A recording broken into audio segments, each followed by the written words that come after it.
Taille cours du jeudi, résumé de la paracha. Alors, au Hachem, on rappelle la paracha de Bo, la fin de Bo. On rappelle que Kadosh Baruch Hu, il demande au Bnei Israël de faire ce qu'on appelle le Pidyon Ben, que dès qu'on aura un enfant qui va être mâle, la première couche, d'abord, le premier enfant, d'abord en vérité de faire de le racheter, pour se rappeler en vérité des Bechor que Hachem il a sauvé en Égypte. Et Hachem me dit, voici que je vais en vérité, j'ai tué tous les enfants égyptiens mâles, aînés, et voici que là, ils vont commencer à sortir. Et donc là, ils sont dans un processus de sortie. Donc là, Vaï Beshalach Paro et Aham, Velo Nacham Elokim. Maintenant, que se passe-t-il? Akadosh Baruch Hu, il va renvoyer les Juifs d'Égypte. Donc les Juifs partent de l'Égypte. Ils passent la porte. Velo Nacham Elokim derrière Eretz Pelishtim. Mais Hachem ne les fait point passer par la terre des Philistins. Pourquoi? Parce que la terre des Philistins, c'est la terre la plus rapide pour arriver là où ils veulent aller, certes. Mais c'est la terre la plus proche d'Égypte. Et donc c'est la terre en vérité où c'est la plus simple pour revenir en vérité en Égypte. Et Hachem ne veut pas que les Juifs aient des remords et se disent on va partir en Égypte. Donc qu'est-ce qu'il fait? Il leur fait faire en vérité un détour, un grand détour. Il leur fait faire un grand détour pour qu'en vérité ils puissent ne pas avoir de remords. Parce que Hachem sait très bien que les Égyptiens vont arriver avec des armées, etc. Ils ont peur que les Juifs se retroussent et repartent en Égypte. Et donc, par où il est passé? Il est fait passer par quoi? Par Derech Hamidbar, par le chemin du désert, Yam Souf, vers la mer des Joncs, Vahamushim Alou Bene Israël. On voit que les Juifs sont montés armés. Les Juifs sont montés armés d'Égypte. Ok. Donc ils avaient des armes sur eux. Parce qu'en vérité, il dit quoi? Il dit qu'en vérité, comme en vérité, s'ils passaient par la terre des Philistins, pas besoin d'armes parce que c'est une terre, mais comme là ils faisaient un détour, alors automatiquement, il fallait préparer s'il y avait eu des gens qui allaient l'accueillir, qui allaient vouloir les tuer, etc. Donc Hachem maintenant, qu'ils soient armés, ils étaient armés. Et Moshe, qu'est-ce qu'il a fait? Il a pris les ossements de Yosef, parce qu'on voit que Moshe, tous les Bnei Israël ont promis à Yosef qu'ils allaient le ramener en Israël, comme avec Yaakov. Yaakov, on voit qu'ils l'ont ramené en Israël pour l'enterrer. Yaakov ne voulait pas être enterré en Égypte. Pareil, Yosef a demandé à ses frères et à tout le monde de ne pas l'enterrer en Égypte. Et donc Moshe prend les ossements de Yosef. Oui, il a demandé à ses frères, ils sont morts avant lui, ses frères, non? Non, juste après. Non, ça c'est le premier qui est mort. C'est le premier ou c'est le dernier? Le premier. Il meurt, en tout cas dans les versets, apparemment, ce qu'on voit, c'est le premier. Et donc, qu'est-ce qui s'est passé? Ils ont voyagé, donc ils étaient à Mitzrayim, et ils ont voyagé de Sukkot, la ville de Sukkot, okay, et ils se sont campés à Étam. Étam, c'est une extrémité du désert. Et voici que là-bas, ils ont commencé à camper devant la mer Rouge. Okay, c'est à Étam, devant la mer Rouge. Très bien. Et que dit le Pasuk? Dit le Pasuk qu'en vérité, Hachem va faire un miracle. C'est qu'en vérité, ils étaient la journée entourés par quoi? Des colonnes de nuée. Et dès que le soir arrivait, la colonne de nuée remplaçait, sans qu'il y ait un instant d'attente, la colonne de nuée, et la faisait en colonne de feu, pour qu'en vérité, ils puissent marcher et voir où ils allaient. Donc, en vérité, ils pouvaient constamment voyager, malgré le fait qu'ils aient nuit. Et après, qu'est-ce qui s'est passé? Donc, il dit que jamais, il y avait un moment où, en bas, il n'y avait rien. Il y avait toujours une colonne, quoi qu'il arrive. Et c'est pas en vérité, elle montait et eux descendaient, non. C'est quand elle allait monter, l'autre était déjà là. Et donc, il n'y avait jamais un moment sans colonne, ni de nuée, ni de feu. Ok. Et donc là, Hachem parle à Moshe, lui dit, dis aux Bnei Israël qui vont camper devant Pi-Hachirot. Pi-Hachirot, c'est un endroit. Ben Migdol ou Ben Hayam. Entre Migdol et la mer, les Fnei Baal Tsephon. Devant Baal Tsephon. Donc Hachem dit à Moshe, dis aux Bnei Israël qui vont camper devant la mer. Ok. Et là, que se passe-t-il? Les gens viennent dire, parce qu'on a dit qu'il y avait plusieurs fois des chanteurs en guillemets, des gens viennent répéter en vérité à Paro que les Juifs, Nevuchim même Baretz, ils sont en fou de la terre. C'est parti d'aller. Et qu'ils sont dans le désert. Et que le désert, en vérité, il les coupe parce qu'en vérité, ils sont arrivés à quoi? à un point d'eau où il y a un arrêt, où il ne peut plus aller nulle part. Donc on dit à Paro ça. Et Paro se renforce. Et là, que fait Paro? Il va aller courser. Il va aller en vérité courser le béni Israël. Et qui va prendre? Il va prendre toute son armée. Et là, en vérité, Hachem dit à Moshe, et tu verras qu'en vérité, là-bas, vous verrez que je suis Hachem parce que je vais vous délivrer et je vais en vérité faire en sorte qu'il y ait un miracle. Donc les gens vont raconter à Paro, et Paro, bam, il arrive, il dit, qu'est-ce qu'on a fait? Shilachnu et Israël, nous, on a envoyé les Juifs, qu'est-ce qu'on a fait? C'est nos serviteurs, attends, il y a un jour, c'est nos serviteurs, maintenant, ils sont partis, ils sont libres. N'importe quoi. Alors, qu'est-ce qu'il fait? Lui-même, il prend le cheval, il monte sur le cheval, il prend les meilleurs chevaux, les meilleurs gouverneurs, les meilleurs gestionnaires de chevaux et de chars, et il arrive avec 600 chars. Il avait 600 chars, les meilleurs chars les Hummer, et tous les chars d'Égypte, les moins bonne qualité, ils étaient des millions, et en vérité, et là ils arrivent devant où? Devant les Juifs. Et quand passe-t-il, Paro lui-même, il se met devant, et là, que font les Juifs? Ils voient Paro. C'est quoi d'ailleurs? Ils voient une armée entière, eux devant la mer. Soit ils avancent dans la mer, ils meurent, soit ils reculent, ils meurent, et ça. Et donc là, il n'hésite pas évidemment, les Juifs vont crier vers Akadosh Baruch Hu. Les Juifs vont crier vers Hachem parce qu'ils sont déboussolés. Et ils vont dire à Moshe, dis-moi, tu nous as amenés ici pour mourir, pour qu'on meure. Qu'est-ce que tu nous as fait? On était bien en Égypte. Tu nous as dit en Égypte, oui, t'inquiète pas, on va être tranquille, on va sortir, on va être au top. Il dit, on préfère servir en Égypte que mourir dans le désert. Alors Moshe, évidemment, il leur dit, ne craignez pas, tenez-vous prêts, n'ayez pas peur, vous allez voir la gloire d'Hachem. Et Hachem verra, et tout le monde verra que ce jour-là, il n'y a que Hachem qui existe. Hachem, ilachem lachem, Hachem va combattre pour vous, mais vous, taisez-vous, ne parlez pas. Les Juifs, il faut arrêter de parler. Il y a un moment, il faut se taire et accepter ce qu'il y a, avancer et ne pas parler. Alors, Moshe prie Hachem fait quelque chose. Et Hachem lui dit, ce qui est marrant, c'est la première fois qu'Hachem lui dit quoi, Hachem, à Moshe? Stop! Arrête de prier. Deuxième fois. Une fois qu'il est en Égypte, et une fois maintenant. Hachem dit à Moshe, stop! Arrête de prier. Ça n'a rien à prier là. D'abord, béné Israël, et Isaou. Parle aux Juifs, et qu'ils avancent. Ça y est. T'es sorti d'Égypte. T'as passé le mérite des pères. T'as tout. Ça y est. Tu vas pas revenir en Égypte. Arrête de prier pour ça. Mais là, il faut agir. T'as un obstacle, il faut agir. Lève ta main, lève ton bâton. Tape sur la mer, ou fkareou, et fends la mer. Et les béné Israël pourront aller dans la mer qui est sèche. Et moi, je vais endurcir le cœur des Égyptiens, et ils vont vous suivre, et ils vont tous mourir. Et on voit qu'est-ce qu'il a fait Hachem? Il a fait en sorte que la colonne de nuée, qui était en général devant les béné Israël, vienne à l'arrière, pour en vérité cacher la visibilité des Égyptiens par rapport aux Juifs. Et la colonne de feu devant les Juifs, pourquoi? Pour qu'en vérité, ils puissent avancer dans la mer sèche toute la nuit.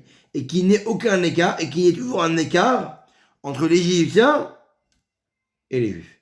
Toujours là, ça. Il a mis d'abord la colonne de feu devant pour les éclairer, pour qu'ils avancent, et la colonne de nuée pour en vérité faire en sorte que les Égyptiens, ils aient entièrement l'obscurité, et qu'ils ne profitent pas de la colonne de feu. Et qu'est-ce qui s'est passé à ce moment-là? Il s'est passé quoi? Il s'est passé qu'en vérité, tout le monde connaît l'histoire de Narshon, que Narshon, qu'est-ce qu'il a fait? C'était le premier à aller dans la mer. Tout le monde ne voulait pas dans la mer, personne ne voulait dans la mer. Et qu'a fait Narshon? Lui, il est parti dans la mer. Il a été en premier, il n'a pas eu peur. Il a dit j'y vais. Et l'eau, elle est arrivée jusqu'au cou, et après, Moshe a levé les mains, et là, on voit que Hachem, il a envoyé quoi? Il a envoyé un vent très très fort, un vent extraordinaire, qui a en vérité bouleversé, coupé toutes les eaux du monde, et l'eau de la mer en 12 parties. Donc on dit que c'était en 12 parties, que chaque partie était transparente, que la tribu 1 pouvait voir l'autre pour se faire avancer, et chaque colonne mesurait 60 mètres de haut, chaque colonne d'eau.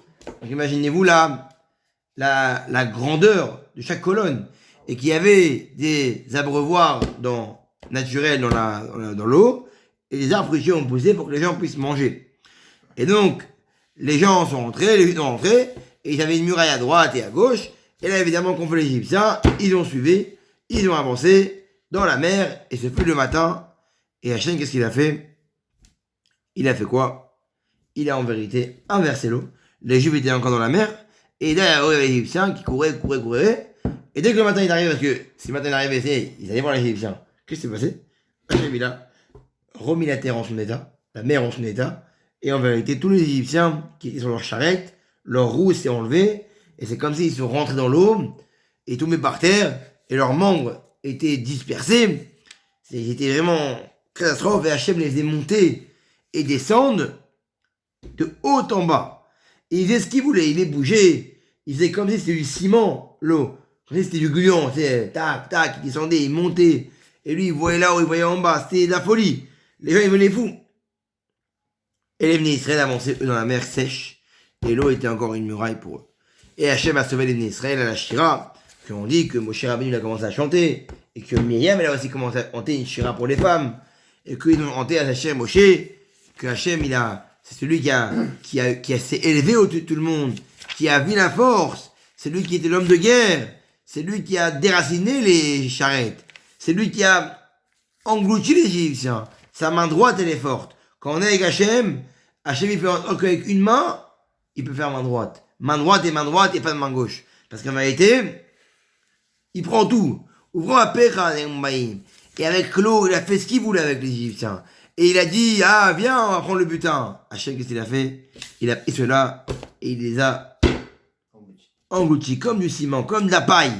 Comme qui il est, toi, Hachem? Il n'y a pas comme Akadosh Baruch Hu, il n'y a pas. C'est impossible. Akadosh Baruch Hu, il est un. Et la force qu'il avait, c'était un. Il a pris avec la main droite et il a englouti dans la terre. Shamoua Minakazoun, tous les peuples ont écouté. Tous les peuples ont écouté. Et les Moab, les gens de Moab, ils ont commencé à avoir peur. Aloufé Edom, les gens de Edom, ils ont commencé à avoir peur. Tipolalem. Hachem, il fait tomber sur eux la crainte, la peur. Teviahem ou Veditahem ou Be'anachaladecha. Hachem, il me le relam. Vade Hachem, il me le relam vaed. Hachem, il était un à tout jamais. Et là, qu'est-ce qui s'est passé à ce moment-là? Donc les Bnei Israël ont traversé la mer entièrement. Et ils sont arrivés à la terre sèche réelle, où il n'y avait plus de mer derrière eux. Et là, évidemment, la sœur de Myriam, la sœur de Aaron, Myriam, elle a pris des tambours, et elle a eu, entre guillemets, un esprit d'inspiration, où elle a chanté, et ils ont fait un chant. Et donc, Israël avance, et il marche pendant 3 jours, et évidemment, il marche du Midbar chaud pendant 3 jours, et ils ne trouvent pas d'eau. Ils arrivent à un endroit qui s'appelle Marata. Il y a de l'eau là-bas, mais l'eau est amère. Que fait Hachem? Les Bnei Israël, encore une fois, ils se plaignent. Et que fait Hachem? Moshe parle à Hachem, et Hachem envoie du bois, des bouts de bois, et il dit à Moshe, lance le bois dans l'eau. Et à Moshe, lance le bois dans l'eau. Et l'eau est devenue douce, est devenue bonne, est devenue très bonne. Et il a dit à Hachem, celui qui écoute ma voix, il n'aura pas comme les Égyptiens. Il sera sauvé. Qui a ni Hachem, Rofera. Hachem il dit, c'est moi leur guérisseur. C'est moi votre guérisseur. Si tu veux croire en eux, tu trouveras un guérisseur. Mais si tu veux croire en moi, c'est moi qui guéris. Et ils sont arrivés à Elima. Et là-bas, il y avait 12 puits d'eau par rapport aux 12 tribus. Et il y avait 70 palmiers par rapport aux 70 sages. Et là-bas, ils ont campé. Et ils ont voyagé de Elima. Et ils sont arrivés au Midbar Sin, qui est entre le Sinaï et Elim, le 15 du mois de Iyar. Et pendant tout un mois, donc ils sont sortis quand le 15 et 14 Nissan le soir, et le 15 le matin, et quoi? Et pendant un mois, ils ont mangé les restes de matzah qui est resté. Et maintenant, qu'est-ce qui se passe? Il n'y a plus à manger. Que se passe-t-il? Et il dit à Moshe quoi? Moshe, tu nous as ramené pour mourir ici, en Égypte. On mangeait du pain et on mangeait de la viande. Dis-moi. Alors, là, Hachem dit à Moshe, je vais vous envoyer du pain du ciel. Et le peuple ira et va en récolter jour après jour pour voir si vous allez dans ma Torah ou pas. Si vous allez respecter les règles de ce que je vous dis. Si vous respectez les règles, vous mangerez. Vous serez avec moi. Si vous répétez pas les règles, vous verrez, vous ne pourrez rien faire du tout. Et le 6e jour, je préparais 2 portions que vous mangerez pour le lundi, pour vendredi et samedi. Et voici que les Juifs verront qu'en vérité, Hachem, malgré qu'il leur a dit pendant toute la semaine de prendre que pour un jour, là, Shabbat, ils prennent pour 2 jours et ils peuvent garder. Pourquoi je pense déjà qu'ils ont besoin. Que ce jour, il a besoin d'attendre qu'ils aient plu et qu'ils se plaignent pour qu'ils l'ont envoyé. Parce que le problème, c'est que si tu envoies. Ça veut très bien qu'ils avaient plus d'eau. Alors pourquoi à ce moment-là, le président. Mais le problème, c'est que si tu envoies. Le problème, c'est que si tu envoies. C'est mort. Si tu envoies du jour, t'envoies à chaque fois. À la fin, ils sont toujours heureux. Il faut qu'ils comprennent qu'en vérité, on n'est pas maintenant. Nous, on voit maintenant. Mais il faut qu'ils arrivent à Israël, en vérité, à se préparer à Matan Torah, au don de la Torah. Et pour arriver au don de la Torah, il faut être fort. Il faut être capable de pouvoir porter les épaules, de ne pas se plaindre. Parce que frérot, si tu te plains avant de la Torah, demain on va dire pas de lait de viande. Pas ça le matin. T'as pas mangé ça. On est mort. Il faut qu'ils comprennent la soumission. Il faut qu'ils comprennent en vérité que on n'est pas dans un monde où on peut faire ce qu'on veut. Si tu veux être un goy, rester un Égyptien, reste un Égyptien. Mais tu mourras. Tu n'arriveras pas à tes fins. Si tu veux être avec moi, il y a des règles. Il faut croire en la manne. Et voici que la manne est tombée. Et que voici qu'il y avait aussi du poulet qui tombe. Parce que les Israéliens vont demander aussi de la viande.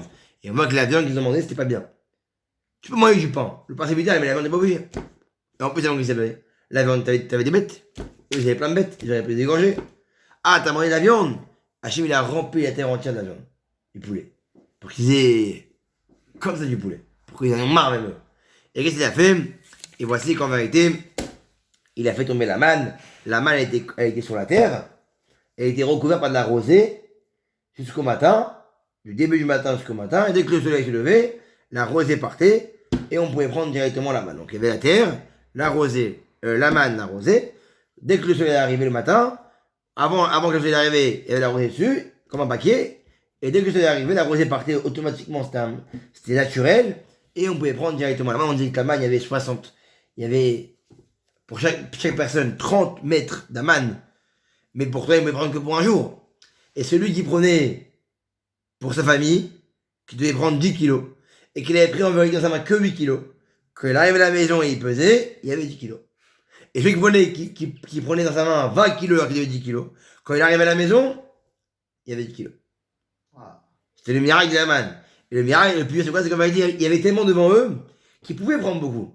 Mais c'est la force. De croire qu'en vérité, que tu peux prendre pour demain, il n'y a pas de demain. Demain, se trouve, t'es mort. Demain, tu n'auras pas, ça se trouve. Pareil pour le soir. Il devait attendre d'abord tout l'après-midi pour avoir la viande. Il n'avait pas la viande le soir directement. Il devait attendre le matin la manne et le soir la viande. Et ça, les Israël n'ont pas cru. Quand Hachem leur a dit, prenez, parce qu'il leur a dit, ça pourrit. Eux, ils prenaient plus et ça pourrissait. Après, on leur a dit, Shabbat, tu peux prendre plus. C'est bien, pourquoi la semaine, il n'y a pas plus, maintenant on peut prendre plus. Et qui me dit que dimanche, elle va revenir la manne. Donc, qu'est-ce qu'ils faisaient? Ils gardaient pour dimanche. Et ils n'ont pas cru. Et ils sont partis Shabbat. Ils ont dit, attends, on va prendre la manne. Mais ils n'ont pas trouvé la manne. Hachem, il l'a envoyé jour. Et Hachem, il a dit, Réou, voyez. Qui Hachem, Natan, Lachem, Shabbat. Voici que Hachem vous a donné le Shabbat. Le Shabbat Rabotai, comme il a dit Rav Samuel, c'est beau qu'il a dit, Natan, Lachem. Shabbat, c'est une matana. C'est un cadeau. C'est quoi un cadeau? Quand on t'offre un cadeau? Ça reste très bien. Mais pourquoi on t'offre un cadeau? Pourquoi c'est pas naturel? Mais c'est pas naturel, ça veut dire. C'est pas une chose qui est à ton niveau. Pour faire plaisir. Quand je te donne un cadeau, ça veut dire que c'est pour faire plaisir, pour que tu aies encore plus que ça. Mais de base, t'es pas apte à l'avoir. Pareil. Shabbat, on n'est pas apte à l'y porter. On n'est pas apte à l'avoir. De base. Mais Hachem donne un cadeau. Tiens, chaque semaine, matana. T'as un cadeau, t'es pas à ce niveau-là. Alors, c'est-à-dire, Rabbi le soir à 6h, Shabbat, et que oui, tu rentres, et t'as préparé ton Shabbat, bah c'est pas un cadeau. C'est pas un cadeau. Si pour un Shabbat, tu parles de Chol, de ce que tu feras dimanche, c'est pas un Shabbat. Shabbat, c'est quoi? Natal Lachem et le Shabbat. Hachem, il a donné le Shabbat. Il a mis un jour spécial en cadeau, que personne n'a. Aucun. Et il a promis que même si tu vas pas travailler Shabbat, tu auras une parole à ça pour la semaine. Pour le mois. Et c'est la vérité. Bon, Hachem, on ne travaille pas Shabbat. Et dimanche. Et on n'est jamais mort. Et on vit mieux que tout le monde. Parce que c'est une bracha, c'est un cadeau. Mais ce cadeau-là, préparé. Ce cadeau-là, il faut être prêt. Shabbat dure à 5 heures, il faut prêt à 4 heures. Et il faut attendre Shabbat. Et il faut préparer Shabbat. Mettre les bougies à sa maman, mettre les bougies à sa femme, habiller les enfants, mettre la maison Shabbat. Préparer Shabbat. Tes enfants font pareil que toi. Moi, malheureusement, on a dit comme ça, pareil. Bah, pareil. On fait comme les parents. On mange Shabbat. Bon, que ça rentre à 5 heures ou à 22 heures, on est toujours pressé. Parce qu'on n'est pas préparé. Parce qu'on ne peut pas qu'on va Shabbat, il n'y a pas de travail. Parce qu'à 1 heure, point barre. Parce qu'à 1 heure, midi, quoi qu'il arrive, même s'il y a le meilleur contrat du monde, midi c'est midi. Tu rentres à la maison, tu te reposes un petit peu, tu fais une bonne douche, tu aides ta femme, tu habilles les enfants, tu racontes ta paracha un petit peu, tu leur mets à table. Et ça, c'est un vrai Shabbat. Là, tu vis différemment. Mais quand tu arrives, tac, tac, tac, que tu fais les choses parce que tu as l'habitude de faire, et qu'en vérité, il n'y a plus de goût à ça, c'est pas un cadeau. C'est un jour normal. C'est un jour normal, autant mettre Netflix avec Maurice Benamou. Et il dit quoi? Et il dit, Hachem, il dit à Moshe, il dit à Aaron, il faut qu'on garde un signe de la manne. La manne, c'est tellement un grand signe dans notre vie, pour tout le judaïsme, de comprendre qu'en vérité, rien ne dépend de toi. De comprendre qu'en vérité, quoi que tu fasses, tu auras ce que tu dois avoir. De comprendre qu'en vérité, selon ta pensée où tu te situes, Hachem t'enverra la parole que tu te situes. Selon comment tu penses la vie elle est faite, Hachem fera la vie en fonction de tu penses comment t'es. Il faut qu'on garde un signe. Pour ça, Moshe dit à Aaron, garde un flocon d'aman pour les générations. Et on voit que Yirmiyahu Hanavi, Jérémie le prophète, il a gardé, il a montré aux Juifs quand ils travaillaient trop, il a dit, arrête de travailler trop, étudiez un peu. Mais comment on vit? Il leur a montré la manne. Vous voyez cet aman-là, qui a des générations? Cet aman-là, tous les jours ils allaient. Ils ne travaillaient pas. Tu faisais une mauvaise action, t'allais à 2 km. Tu faisais une bonne action, t'allais devant la maison. C'est selon l'action comment t'étais que t'avais là à manger. C'est pas selon comment je travaillais. Pas selon comment t'es arfif. C'est selon l'action comment tu étais. Selon ce que tu étais. Selon en vérité les actions que tu faisais, tu avais la main. Et tu avais ce qu'il fallait pour toi. Ça c'est ouf ça. Quoi? En direct, ils connaissaient ils pouvaient évaluer leur niveau. Ah ouais, c'est... Nous aujourd'hui, on peut pas savoir si on a plus de musées que un homme, il peut pas savoir. Il faut savoir si aujourd'hui il est méritant ou demain il le sera plus. C'est ça. Alors que là, ils pouvaient le savoir en direct. S'il était à 80 mètres, bah, ah, c'est sûr. Il fallait qu'il fasse, tu vois. Bah, ça, il faut tu vois. Tu vois ce que je veux dire? Mais tu peux aussi le voir. Si on avait une jauge comme ça, genre un calcul, genre on a un système de points. Ouais, mais je pense. Ce serait beaucoup plus facile. Je pense que à ce moment-là, certes, c'était quand même flagrant. Mais de nos jours, je pense qu'un homme, quand il passe sa vie 2, 3 ans, 4 ans de travail, ça y est, il a pris un rythme, etc. Si il s'arrête et il fait un bilan de sa vie, il peut vite comprendre est-ce qu'il est comme eux ou pas. À quel niveau il se situe. Je pense que oui. Hein. Ouais. Tu verras, demande à tes parents, à n'importe quelle personne. C'est le mec qui dit, bah, franchement, dans mon travail, j'ai pas tellement évolué. C'est toujours pareil. Dans ma vie, bah, c'est toujours pareil. Dans la Torah, toujours pareil. Le mec, c'est un robot, quoi. Ouais, ça. C'est un besoin, quoi. Formaté, quoi. Mais si le mec, il dit, ah purée, je te raconte pas, un jour, j'étais là-bas, et j'ai eu une galère, ma voiture s'est accidentée, et j'ai compris que c'est par rapport au fait que j'avais pas la tuile, et que j'allais trop travailler. Et alors, ma femme, elle a pris la valise, Louis Vuitton, elle a dit, au revoir. Alors, moi, j'ai rattrapé. J'ai compris que c'était trop de travail. La réalité, aujourd'hui, elle est pas autant flagrante, parce qu'aujourd'hui, en fait, non. En fait, avant, il n'y avait pas beaucoup de moyens pour te montrer que t'étais... Ouais. Il y avait un moyen pour te montrer ça. Ouais. Mais aujourd'hui, il y a tellement de moyens pour te montrer que t'es à l'ouest, mais que tellement t'es assimilé à ces choses-là qui te mettent à l'ouest, et qui sont vraiment pour te rappeler que t'es pas à l'ouest, Pas à voir. tu veux pas avoir. Non. Non, t'arrives pas à voir. Non, tu peux pas. Non, c'est pas que tu n'arrives pas à voir. C'est juste qu'en vérité, tes yeux ne peuvent plus voir. Parce que tu as caché de tes yeux ce que veut vraiment montrer la chose. Ça, c'est le pire. C'est ça le pire. C'est que... Exactement. Mais, comme c'est intéressant, comme c'est du virtuel, comme c'est des choses qui te font sortir un peu de tes gonds. C'est comme pour tout, c'est comme le boulot. Quand tu dis pourquoi l'autre il gagne 20 000, moi je gagne que 5 000. Tu dis parce que j'ai mal fait ci, j'ai mal fait ça. C'est pareil. C'est la même chose. C'est zéro. Bah ouais. C'est faux. Bah non. Si. Ça veut dire que t'as mal fait ou que t'as mal fait les choses et tout. Mais la quantité n'est pas. La quantité ne veut rien dire. C'est comme la manne. T'as 6 enfants, t'as besoin de. T'as beau prendre Yom, il n'y a pas de, frère, il n'y a pas de compte bancaire où il faut qu'il y ait 100 C'est 000. au jour Il le n'y a jour. pas, c'est au jour le jour. C'est au jour le jour. Comme la Ah oui, c'est dur. main, c'est au jour le jour. Ah oui. De la manière que tu as cru pour avoir aujourd'hui, bah crois pour avoir demain. Ne prends pas en réserve. Exactement. C'est très douche. C'est capable de faire confiance, de signer un crédit sur une maison chaque mois et de te dire 25 ans avant que ton crédit finisse que je suis capable de payer ce crédit-là, ça veut dire que tu es ma mine en la banque et la banque est ma mine en toi et t'as un malade mental. Si t'es capable de signer une tout va avec 30 000 euros et dire que je vais accepter en vérité de faire ça, t'as un malade mental. Mais parce que t'aimes ta femme, parce que t'aimes ta maison, parce que t'aimes la matière, donc tu le fais. Et pourtant, t'as aucune assurance.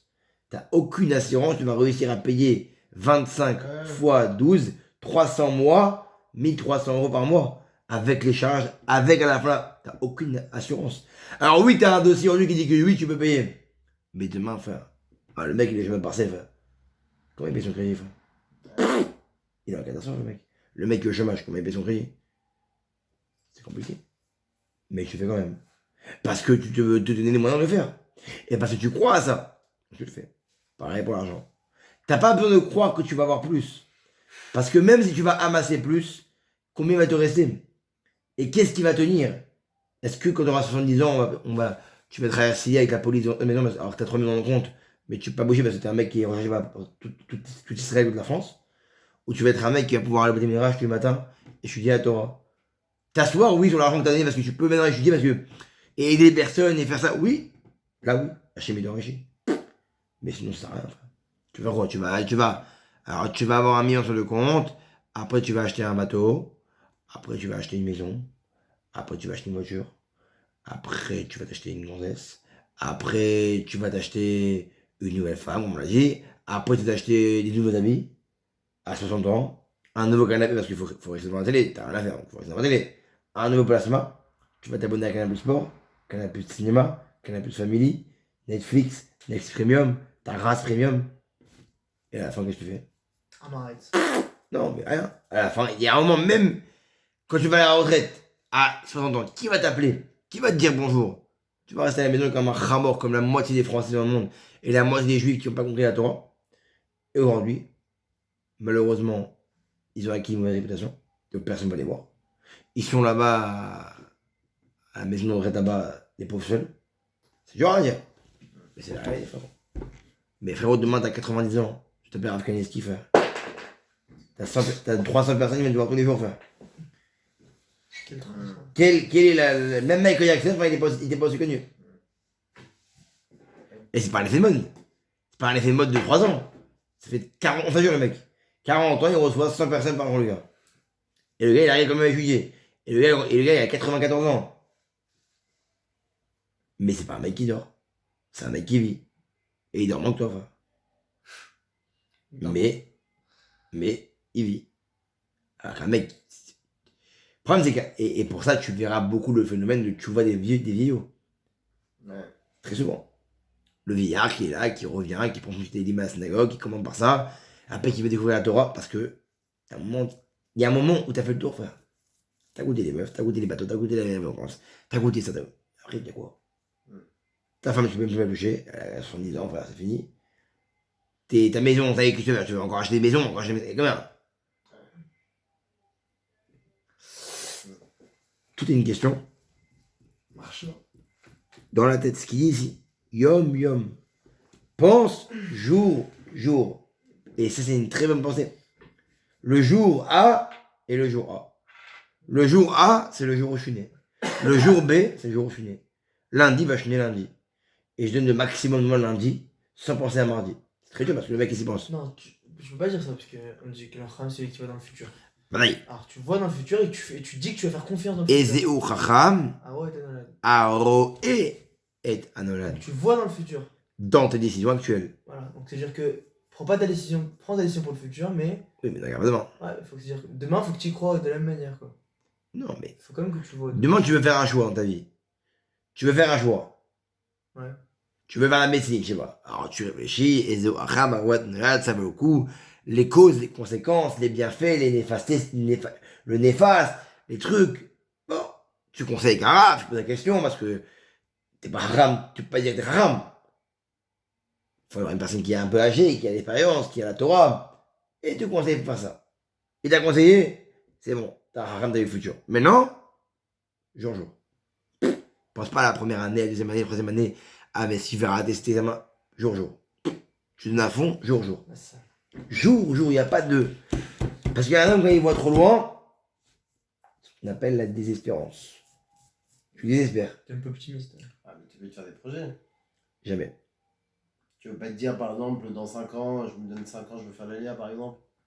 C'est un bon projet. Ça se trouve, t'es mort demain. Non, mais ok, bah tu vas pas dire demain, je vais faire l'ALIA. Un mec qui m'a venu il y a 5 ans, il voulait faire l'IA. Bon, lui, chez lui, le coronavirus. À quoi il servait son projet? Mais à quoi il servait son projet? À rien. Et ça se trouve qu'il s'est coupé les ailes, ici, maintenant, pendant 5 ans. Il n'a pas en vérité avancé pendant 5 ans. Toujours en pensant qu'il allait aller en Israël en 5 ans. Ouais, mais il peut Ce avancer. qu'il devrait dire, c'est dès que Oh. je pourrais, j'irai en Israël. Pourquoi, quand t'étais en dernière année de internet, tu t'es pas dit, dans 3 mois, je vais partir? Et ça l'a pas empêché de. Tu lui dis, après le bac, je vais partir. Et ça l'a pas empêché d'avoir Oui, d'accord. comment dire, des, Des obstacles. non, des problèmes, des pensées, parce qu'il pensait toujours après. Ah, mais si je fais un yeshiva, qu'est-ce que ça va être après? Comment ils vont me voir les gens? Et comment ça? Est-ce que mes parents vont me vouloir? Yom, yamos lanu, à el yeshua, tenu sela. Kadosh Baruch Hu, yom, il t'amène là où il faut. Faut juste prier chaque jour, avoir la émouna chaque jour, mettre le maximum de force chaque jour. Et sache, quand tu vis comme ça, t'es le plus tranquille des hommes, frère. T'es l'homme le plus détendu de la vie. Quoi qu'il arrive, Benjamin, même si tu vis au futur, comme tu dis, il faut vivre au futur, ok? Non, ouais. Non, mais à court terme. Mais même si tu vis au futur, Ok. est-ce que ça change ta vie? Non? Je Non, pensais, oui, t'as raison. t'as autant dans le compte, t'as pareil dans tes galères. Target, quoi. Tes enfants, non, c'est juste que tu nourris ton esprit pour en vérité croire que t'es un. Pour en vérité te conforter dans ton esprit. Mais si tu fais chaque jour, tu verrais qu'en vérité, Oui, mais tu peux chaque jour. Ça se passerait de la même manière, quoi, c'est ce que je veux dire. ça se passerait de la même manière, mais en mieux. Ouais, ça, Parce qu'en vérité, un homme en vérité, nous on parle de divin. En vérité, moi, ce que j'ai compris en tout cas cette année de nouveau dans ma marche à moi, personnellement, ce que j'ai appris dans la Torah, c'est qu'en vérité, Akadosh Baruch Hu est présent partout. Quoi qu'il a dit. Ouais, ça, c'est- Quoi que tu fasses. Mais il y a plus fort que ça. C'est qu'en vérité, c'est toi qui définis la manière comment le bon Dieu va intervenir. Ça veut dire, c'est toi qui vas définir qu'est-ce que le bon Dieu va faire pour toi. Autant dans tes actions, autant dans tes convictions. Si tu es un homme qui vit jour au jour, qui chaque jour te donne un fond, et qui ne pense pas au lendemain, mais qui a un but, Voilà. Hachem, il t'enverra chaque jour. T'as un but, voilà, tu vas me dire. Non, mais jour au jour. Ça veut dire, Oui. dans ta tête, jamais tu penses. Non, mais ne t'inquiète pas pour demain. C'est ça, le truc. Voilà. Oui, Ne t'inquiète pas pour demain. d'accord. Dis pas non. C'est vrai, tout le Quand monde tu vas à un s'inquiète. rendez-vous demain avec le mec de Carrefour, Tu t'inquiètes. Non? frère, t'avais 3 caleçons avant. T'es parti au jeu 3 fois. Non? T'es arrivé dans la salle. Bah, bon. T'as dit qu'est-ce que je vais lui dire? Je vais lui dire quoi? Est-ce que les produits que j'ai ramenés, c'est les meilleurs produits? Est-ce que si tu lui dis ça, il va répondre ça? Ouais. Est-ce que quand il va me dire monsieur, vous comprenez, moi j'ai besoin, est-ce que je vais faire mon stock? Et est-ce que je vais être capable de faire? Et est-ce que ça vaut le coup? Et quel prix je vais lui dire? Et waouh, ça marche, de la folie, on va gagner des millions d'euros. Tu vas au rendez-vous. Normal, frère. Bonjour monsieur. Voici mon produit à vendre. Voilà monsieur. Posez-moi la question que vous voulez. Voilà monsieur. La question. La réponse. C'est clair comme ça. Ah non monsieur. Moi le samedi, il n'y a pas de travail. Ah mais monsieur. Moi il n'y a pas de travail. Moi le samedi, il n'y a pas de travail. Moi le samedi, je ne vais pas vous livrer. Vous êtes content? Vous êtes content. Vous n'êtes pas content? Vous n'êtes pas content. Je peux vous livrer le dimanche, le vendredi, le jeudi, à quelle heure vous voulez. Mais pas le Shabbat. Mais ça, c'est la force divine et c'est la force humaine. C'est qui les vrais patrons en lui. Ceux qui se démarquent. Un mec qui va dire ça à un mec du Carrefour, je peux t'assurer qu'il va signer beaucoup plus avec lui qu'un autre. Ouais, t'as raison. Un mec qui est trop. Oui, oui, monsieur. Oui, oui, ce que vous voulez. Ah non, non, attends. Il a dit ça. Il a dit que peut-être ça. Ça veut dire qu'il a annulé le rendez-vous. Il a pas dit oui. Il va penser. Frère, t'es parti, t'attends. T'attends le mail. T'attends le mail, il répond au Hachem. Et tu verras que ta manière d'être avec toi-même, le non-stress, et la manière d'être avec le patron, le big boss de Carrefour, elle va t'amener à une sérénité et à une plus-value 1000 fois plus forte Ouais, t'as raison. que si t'es stressé. Donc c'est autant divin et autant limite scientifique. Tu ne peux être un homme réglo, de confiance, Et- Confiance divine. t'affirmer, Ouais.